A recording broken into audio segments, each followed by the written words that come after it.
Hey guys, today we wanted to talk about a few terms in real estate that I think get tossed around frequently, and we really it gets tossed under the rug pretty easily because we just retoss them around all the time. Yeah. But we wanted to bring some clarification as to what they actually mean. So one thing in particular that I think people don't know about enough is PMI or MIP. They're basically the same concept. But what happens is when you only put 3.5% down on FHA, no percent down on USDA, or even 5% down on conventional, you have to pay for additional insurance. And the reason that happens is because the bank doesn't have enough equity secured in the house. You don't have enough equity secured in the house, technically, to be able to cover the bank's losses in the case of a default, which would be if you decide to stop paying on your mortgage. Or which we don't recommend. Yeah, don't stop paying on your mortgage. In order, if you want to keep your house, keep paying on your mortgage. So it's usually, depending on the price of the house, but the average one that I usually see is between $90 and $120 a month, which seems like a big chunk of change, but it's the price that you pay for only wanting to put down 3.5%, 0% down on a home. It does, in most cases, on conventional loans, go away after you hit 20% equity. So after you've been paying on your mortgage for so long, you'll own, technically, a larger portion of the home, right? So after you have 20% equity, then that falls off. You don't pay that every month anymore. Now, with most government-run programs, it does live through the life of the loan. But one thing to keep in mind here is that most people don't pay through their mortgage for the whole 30 years. Right. The vast majority of people either sell their home, refinance in the first 7 years. So this is a temporary cost to pay for the ability to get into a home.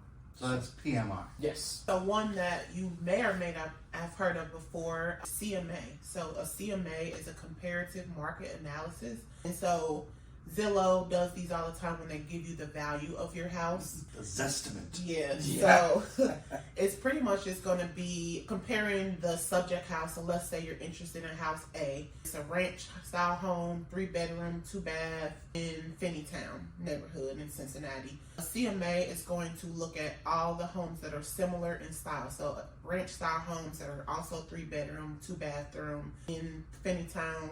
Within, you can go out several different radiuses, about a fourth, a half, and a full mile, and it just looks at what those homes sold for. You can see pictures of those homes, what they look like on the inside, if they were updated, if they were not. But again, a comparative market analysis just compares the subject home to similar homes that have sold in that area so that you can get the best value for what your home is. So you'll see postcards, you'll have agent ads and all that. Get a CMA on your property. That's what we're talking about, is what is the value of your home. Another one that's very, very important, and a term that people hear all the time, don't really understand unless you're in the business, is EM. EM. And I've been guilty of this where I'll text somebody, okay, I need to collect your EM. Now, I've told you that we're going to need earnest money once we're under contract, but I know that EM stands for earnest money. You probably don't. But that's what it is. And earnest money is simply some good faith money that you're putting down once the contract is accepted, that honestly, you can lose that money. The seller could end up keeping it if you default on doing what the contract says you're going to do. In this market, that amount can vary greatly. I've done earnest money amounts of $100 or $250 on lower price homes, all the way up to $5,000 or $10,000 on higher end homes. But that earnest money comes off your purchase price at the end. So it's not down payment, but it is coming off the principal, and it is refundable to you if you end up backing out of the contract because of a problem with the inspection or there's an appraisal issue that we can't get worked out. So that's what EM is. But you know what? In real estate, there are all sorts of terms that we use and that people might hear. What are some of those others? What's another one you can think of? So another one that I know that a lot of my clients ask about is DAP or DPA, which is down payment assistance, down payment assistance programs. And those are just state funded or local programs where you can get money towards the down payment for your purchase of your first home or your move up home. Absolutely. Joe, what's another one that they may hear? Escrow. Escrow. So your escrow account is the account that holds your mortgage payment and your taxes and your insurance, and then pays those three separately. So in order to set up your escrow account, it's one of those. It's part of your cash to close. So that can be fairly expensive because they usually take 12 to 14 months worth of taxes, 12 to 14 months worth of insurance, and hold that in that account, and then pay those out monthly, right? So when you're looking at your cash to close before you're going to the closing table, and it seems very high, let's make sure we talk about your escrow account and the actual portion of what your cash to close, or what portion of your cash to close is just setting up your escrow account. Is necessary in most cases to have an escrow account. One, because the bank or the lender wants to make sure that you're going to be paying on your home insurance. Because let's say the place burns down and you've defaulted on your home insurance, everybody's in trouble now. That's not good. You don't want that. Or taxes also. They don't want the government swinging in and saying, well, you owe us property taxes for the past 5 years, so we're going to take your house. Because then they're out their money, you're out your money, everybody's in trouble. So it's very important. You're not even really going to be given the option more often than not. The time when you don't, you'll see very infrequently is when you have large down payment going into. Or you pay cash. Yeah, or you pay cash, right? Because then you can just pay. You can just pay your taxes and your insurance on a monthly basis. Because then the lender doesn't care. Right. They're not going to be in trouble if your house burns down and you then have nothing for it. But it's important to pay those things. You will care about. Yeah, you'll definitely care. Yeah. Oh.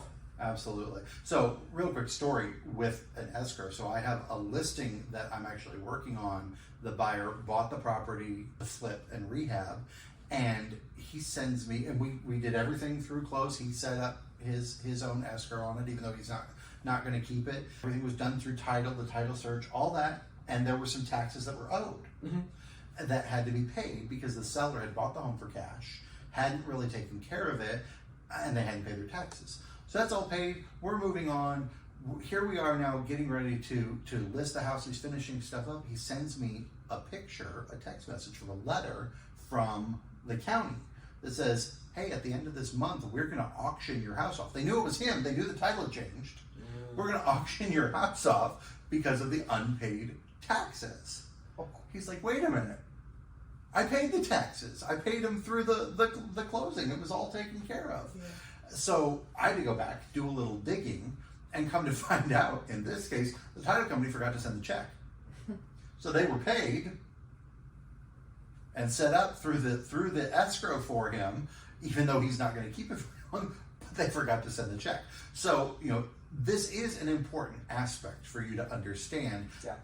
But there is also a very small degree of control with your escrow because you can affect that amount a little bit by the type of insurance you have. Oh, you can shop for different. Same thing with private mortgage insurance. PMI. Sorry, we were talking about that earlier. PMI stands for private mortgage insurance. MIP is mortgage insurance premium. They're the same concept for all intents and purposes. So you can shop for different private mortgage insurance companies. I usually just recommend taking the cheapest one because it's going to cover the same thing. Because you're not going to default on your mortgage either. And you can shop for different things. Taxes are a little bit less negotiable. And Tenia, back on the CMA side, what's the difference between a CMA and just a market analysis in general? Is there a difference? I don't think there is. Really. So if you're just saying just a general market analysis of here's what's happening in the area. Oh, okay. Yeah. So the CMA is going to be specific to that property. You want to make sure that you're not comparing a ranch style home to a bi-level or two-story home. So it's comparing the actual property to properties that are similar versus in Finneytown, there was 600 homes that sold, or the average price of these homes was X. So, yeah. And that's really important because, again, when you look at that Zestimate, Zillow is pulling all the data. Yeah. They're not parsing out, well, yours is a ranch style, this one's a bi-level, that one's a two-story. Right. And you can be on the same street, be in the same neighborhood, but have different values for different kinds of homes. Yeah. Yeah. So that's important to understand. with the CMA, and obviously an appraisal is a service that you pay for, right? Mm-hmm. Would you say that the CMA and the appraisal usually come in pretty similar at similar prices?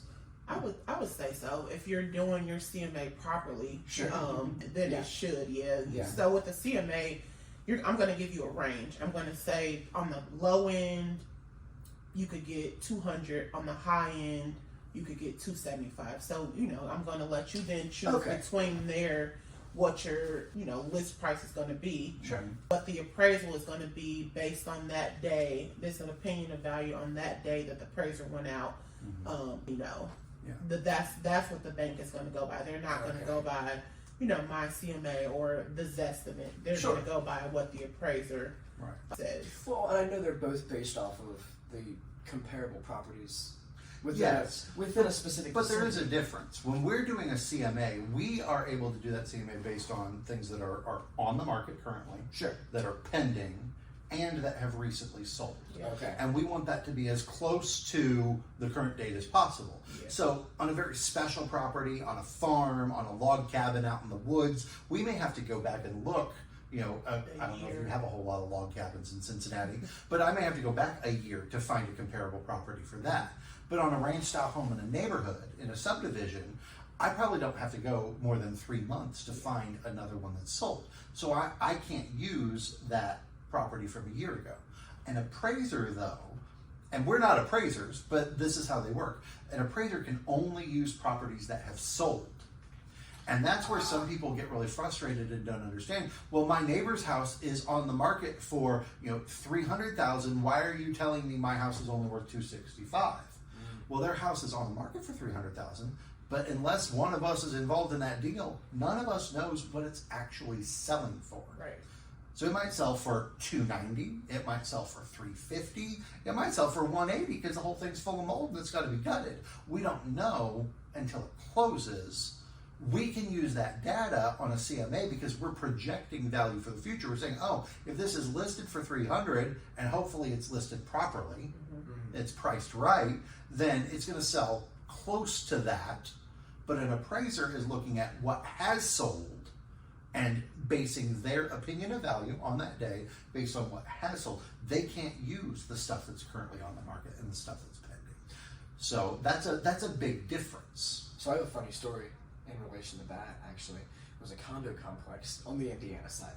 Otherwise, I would have sent it both ways. But the appraiser, there was a there was a condo in that complex that I guess this woman was getting ready to move out west and didn't really care too much about the property and was on a time crunch and ended up selling the condo for like $50,000 less than what, This is a very rare thing in real estate.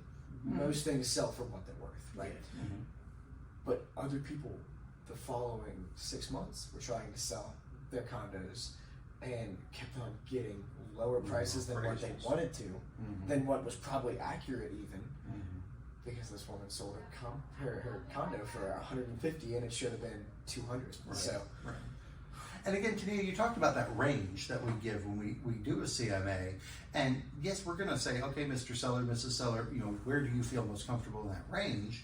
But the reality is this, it may sell within this range, but your house still may not be worth $275,000. Right. If your house is outdated or it needs a new roof, it may be in this range, but we're talking about similar properties. Well, that one over there's got that new roof, yours doesn't. Right. So a lot of times sellers are saying, well, of course I want to sell for the most amount of money possible. We want to get you the most amount of money possible. But then the question is, okay, do you want to do those repairs? Are you willing to pay for those repairs through escrow? Or if not, do you understand that you're not going to get that highest and best price if your house needs that new roof, it needs updated wiring, it needs a new HVAC, those sorts of things, because it's also based on condition. And that's why we come and look at the houses too. I can send you the CMA just based on the data and you answering some questions, but before we're going to list it, we're going to look at it and we're going to have a conversation and say, okay, here's why I think the house might be worth this much in that range. Yeah. I'll also print, like if the highest was $275, I'll print out that listing and give you the picture. So I'm not telling you what you need to do. Exactly. But if you look at this one, it has an updated kitchen. It has this. It has that. So Absolutely. yeah. So yeah. And I can also say this, that when I do my CMA and I give the seller a price, I am within about $5,000 99% of the time. So I have that I can fall back on because we're very good at this. We do this regularly. So, your Zestimate is just based on the data. If you read Zillow's fine print on their website, it'll actually tell you this. Go and read all the fine print sometimes. It says they are going to be within plus or minus 25%, 50% of the time. That's a lot. Yeah. So they are telling you themselves, we may be 25% off either way half the time. The other half of the time, we may be even worse. So, yeah, you may be really, really close to accurate with your Zestimate if there are a lot of things that are recently sold right around there and your house is in great shape. But there are easily houses that are worth way more or way less than what that Zestimate is because of condition, because of location, because of other extenuating circumstances besides just what the public data shows. Since we're on the topic of Zestimates, one other thing that they do is have what do they call it? It's an estimated monthly payment. Oh, yes. Okay, that is just your principal and interest. There are taxes, insurance, and PMI as well. So they're in the business of helping people move houses. Right. So when you see that monthly payment on that brand new listing and you call Tenia and say, Tenia, I can have this house. It's a $400,000 house. And Zillow says I can have it for $750 a month. That's not the case. I'm gonna laugh. Well, first of all, that's a wild exaggeration. Yeah. But the answer is no, honey. No, you're not. It's going to be considerably more than that. And again, we want you to talk to the lender as well and know exactly what that payment's going to be based on your principal, your interest, your taxes, your insurance. And taxes are going to be somewhat of a guess because until we know where you are, taxes are different in different cities. Yeah. And something I just want to add is the importance of talking to a professional who is in this industry every single day is by far, you can't beat it. Like listening to Zillow, your neighbor, your friend, your mom who bought 15 years ago. We're in the current market. We are writing offers every day. Joe is seeing different offers across his desk. Trust in your professionals. Your situation is completely different from your parents. Right. You may be putting a different down payment amount down. Maybe they had a down payments assistance program. It's just everybody's journey is unique to them. So just don't compare. Absolutely. Like, count on your professionals that that you chose, that you're in the right hands. Yeah. Because your motivation is different too. Maybe you are like that person who sold the condo, just needed out. Right. And you don't care about highest and best, you just need it to close quickly. Maybe you do need highest and best because you got triplets on the way. Yeah. Right? Yeah. And you got to go get as much house as you can in your next one. Again, we want to know what that motivation is. We want to talk to you about that so that we can discuss what's really important to you and help you find what's going to best meet your needs in the moment. That's why we're here.